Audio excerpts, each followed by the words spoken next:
গল্প গড় মিল। এ কি, বকফুলের বড়া কই? আমি অত সকাল সকাল বাজারে গিয়ে বেছে বেছে টাটকা দেখে অতগুলো বকফুল নিয়ে এলাম দুপুরে ভাতের সঙ্গে ডাল দিয়ে বকফুলের বড়া খাবো বলে। রোজ রোজ যেমন বাচ্চা ছেলের মতো এটা খাবো সেটা খাবো করে বায়না করো না তো। সর্ষের তেলের দাম জানো? তোমার ওই বকফুলের বড়া ভাজতে গিয়ে এক শিশি তেল নষ্ট হবে।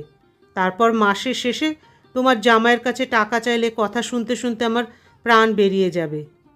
সত্যানন্দবাবুকে কথা শেষ করতে না দিয়েই নিজের বক্তব্য পেশ করল অলকানন্দা। মেয়ের কথা শুনে, আমি নিজের খাওয়া খরচ বাবদ তোদের সংসারে যে টাকাটা দিই তাতে আমার কেন? তোদের সবার সারা মাস খাওয়া হয়ে যাবে বলতে গিয়েও নিজেকে সামলে নিলেন সত্যানন্দবাবু। মফস্বলের উচ্চ মাধ্যমিক স্কুলে শিক্ষকতা করার সময় বেতের ঘায়ে অনেক বেয়াড়া ছাত্রকে শায়েস্তা করেছেন। যাদের মাথায় গোবর পড়া ছিল তারাও সত্যানন্দ স্যারের মারের ভয়ে কখনো অঙ্কে ফেল করেনি। কিন্তু অনেক চেষ্টা করেও নিজের একমাত্র কন্যারত্নটিকে কোনো সুশিক্ষাই দিতে পারলেন না। কিভাবে গুরুজনদের সঙ্গে কথা বলতে হয় সেটুকুও শিখে উঠতে পারলেন না এখনও। দীর্ঘশ্বাস ফেলে মেয়ের দিকে তাকিয়ে আমতা আমতা করে সত্যানন্দবাবু বললেন, ফ্রিজের ঠান্ডায় ফুলগুলো সব নেতিয়ে যাবে। ও ফুল দিয়ে বড়া করলে আর তেমন স্বাদ হবে না। তুই ছিলিস না দেখে মালতীকে সব কিছু বলে বুঝিয়ে দিয়ে এসেছিলাম। এবারেও কথা শেষ করতে পারলেন না সত্যানন্দবাবু। তার আগেই অলকানন্দ বলে উঠল, জানি জানি, মালতী বুড়ি সব বলেছে আমায়। তুমি ওকে বলেছ বেসনের মধ্যে খানিকটা পোস্ত দিয়ে বেশ মচমচে করে বকফুলের বড়া ভাজতে, আর তার সঙ্গে পাতলা করে মুসুরির ডাল আর মাছ ভাজা। এক নাগারে কথাগুলো বলে দম নেওয়ার জন্য একটু থামল অলকানন্দা। তারপর সত্যানন্দবাবুর দিকে তাকে বিরক্তি ভরা মুখে বলল, বাবা, তোমার আর কবে জ্ঞানগম্যি হবে বলো তো? ওই ফালতু বকফুলের জন্য কেউ এত দাম দিয়ে কেনা পোস্ত নষ্ট করে? সত্যানন্দবাবু তাড়াতাড়ি খাওয়া শেষ করে হাত মুখ ধুয়ে নিজের ঘরে চলে এলেন। পড়ার টেবিলে ড্রয়ার থেকে ছোট্ট শিশি বের করে অল্প একটু ভাজা মৌরি নিয়ে মুখে পুরে খাটে এসে বসলেন। বছর দুয়েক হলো খাটের সামনের দেওয়ালটাতে সত্যানন্দবাবুর স্ত্রী তপতী ছবি হয়ে ঝুলে রয়েছেন। প্রতি বৃহস্পতিবারে পুজোর ফুল কেনার সময় সত্যানন্দবাবু স্ত্রীর জন্য একটা করে ফুলের মালা কেনেন, কখনো রজনীগন্ধা, কখনো জুঁই, কখনো বা বেল। বিয়ের সময় তপতির কোমর অবধি চুল ছিল। মনে শখ ছিল ছুটির দিনে হিন্দি সিনেমার নায়িকাদের মতো তাঁতের শাড়ি পরে, চোখে মোটা করে কাজল আর কপালে বড় টিপ পরে, লম্বা বিনুনিতে একগোছা রজনীগন্ধার মালা গুজে সত্যানন্দবাবুর হাত ধরে বেড়াতে যাওয়ার। সত্যানন্দবাবু অবশ্য সেসব অন্যায় আবদারকে কোনো দিনই প্রশ্রয় দেননি। মাস্টারমশাইকে বইয়ের হাত ধরে ফুরফুর করে ঘুরতে বেড়াতে দেখলে ছাত্ররা কি মনে করবে? লম্বা একটা নিঃশ্বাস নিয়ে বিছানা ছেড়ে উঠে পড়েন সত্যানন্দবাবু। স্ত্রীর ফটোর সামনে দাঁড়িয়ে এক মনে কষতে থাকেন এতদিনের চাওয়া পাওয়ার হিসেব। সত্যানন্দবাবু ছোটবেলা থেকেই ভালো ছেলে, শুধু লেখাপড়ায় ভালো নয়, স্বভাব চরিত্রও বেশ ভালো। পাছে কেউ দেখে ফেলে সেই ভয়ে বয়সোচিত চাহিদাগুলোকে দমিয়ে রেখেছেন সব সময়। সুনাম রক্ষার জন্য পান থেকে চুন খসতে দেননি কখনো। বুকের ভেতর থেকে একটা দীর্ঘশ্বাস বেরিয়ে আসে সত্যানন্দবাবুর। সারা জীবন এত মেপে জুপে হিসেব কষে পা ফেলে শেষ অবধি জীবনের অঙ্কটা ঠিকঠাক মেলাতে পারলেন কি? আয়নার সামনে দাঁড়িয়ে শাড়ির আঁচলটাকে ঠিক করতে করতে একবার দেয়াল ঘড়ির দিকে তাকিয়ে সময় দেখে নিল মাধবী। না, দেরি হয়নি। দিন কয়েক ধরে শরীরটা তেমন ভালো যাচ্ছে না। মাঝরাতে ঘুম ভেঙে যাচ্ছে রোজ। এই বয়সে একবার ঘুম ভেঙে গেলে আর সহজে ঘুম আসতে চায় না। তখন বাকি রাতটা জেগেই কাটাতে হয়। আর জেগে থাকা মানেই হাজার রকমের অনাবশ্যক দুশ্চিন্তা। কাল রাতেও ঘুম ভেঙে গিয়েছিল। অন্ধকারের ভেতর থেকে ভেসে আসছিল পুরনো স্মৃতি। মাধবী বিছানায় শুয়ে অন্য দিনের মতো এপাশ ওপাশ করছিল। ভেবেছিল এই করতে করতেই রাত কেটে যাবে, কিন্তু ভোরের দিকে চোখের পাতা ঘুমে জড়িয়ে এলো। তাই আজ সকালে উঠতে একটু দেরি হয়ে গেল। তবে মাধবী হিসেব করে সময়টাকে ঠিকঠাক সামলে নিয়েছে।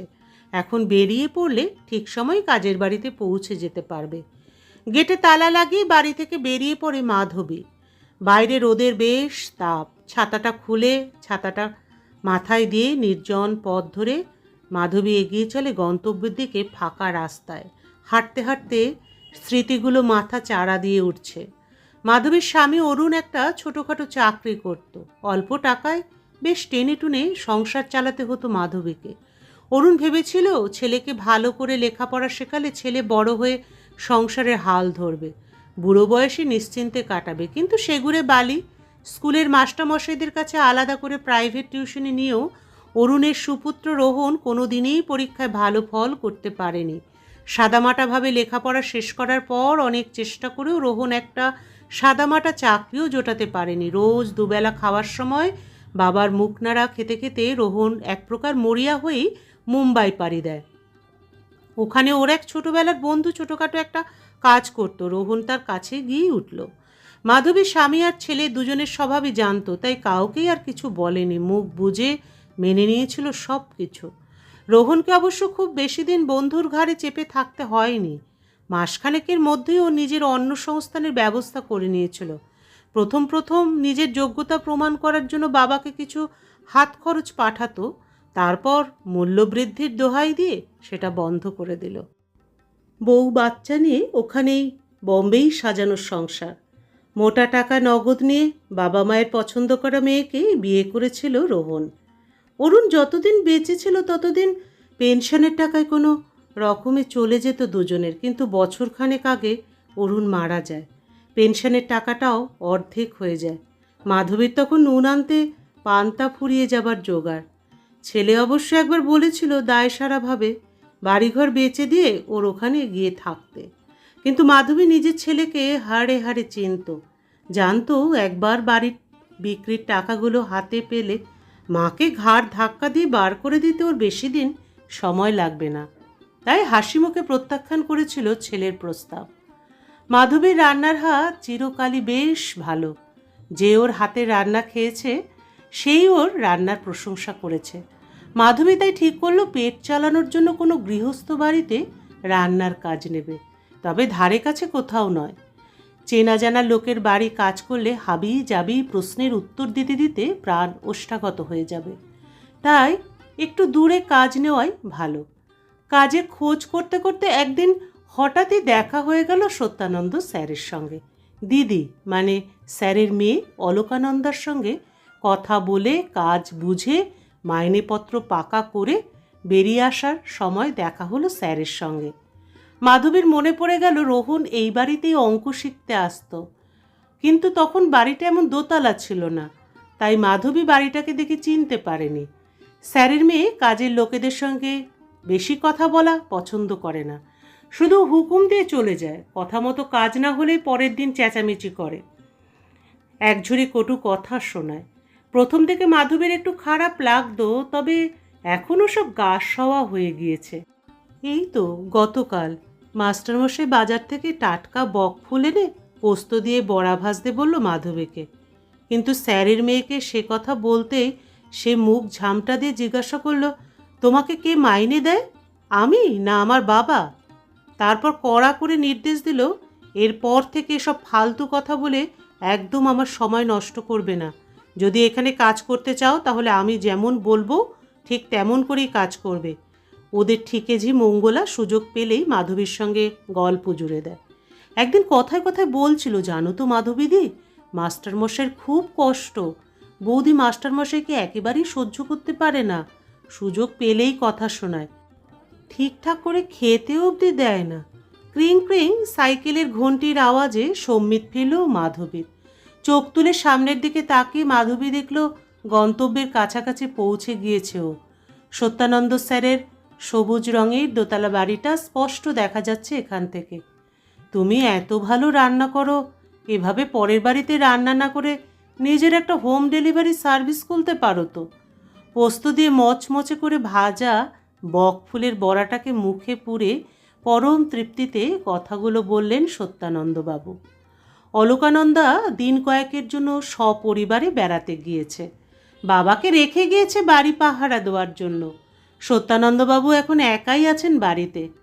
মঙ্গলা রোজগার মতো সাত সকালে কাজ সেরে চলে গিয়েছে। মাধবী এই কদিন একটু দেরি করে কাজে আসছে। রান্নাবান্না সেরে সত্যানন্দবাবুকে খাইয়ে দাইয়ে তারপরে বাড়ি ফিরছে।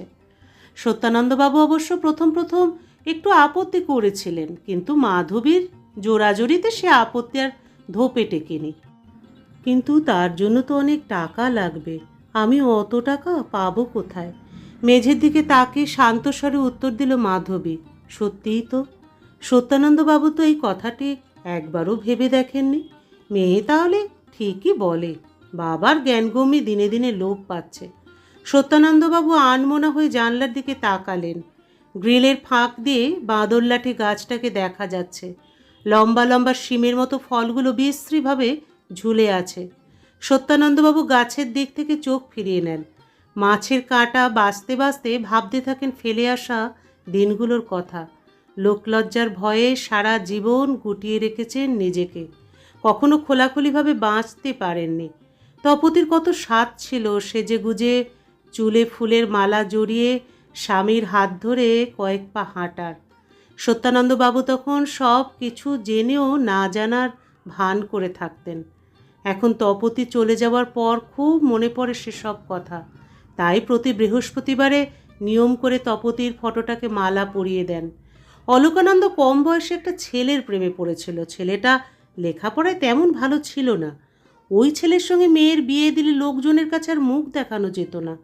সত্যানন্দবাবু তাই তড়িঘড়ি নিজের পছন্দ করা পাত্রের সঙ্গে মেয়ের বিয়ে দিয়ে দিলেন। সত্যানন্দবাবু মেয়ের জন্য যাকে পছন্দ করলেন সে পাত্র হিসেবে যতটা ভালো, মানুষ হিসাবে ঠিক ততটাই খারাপ।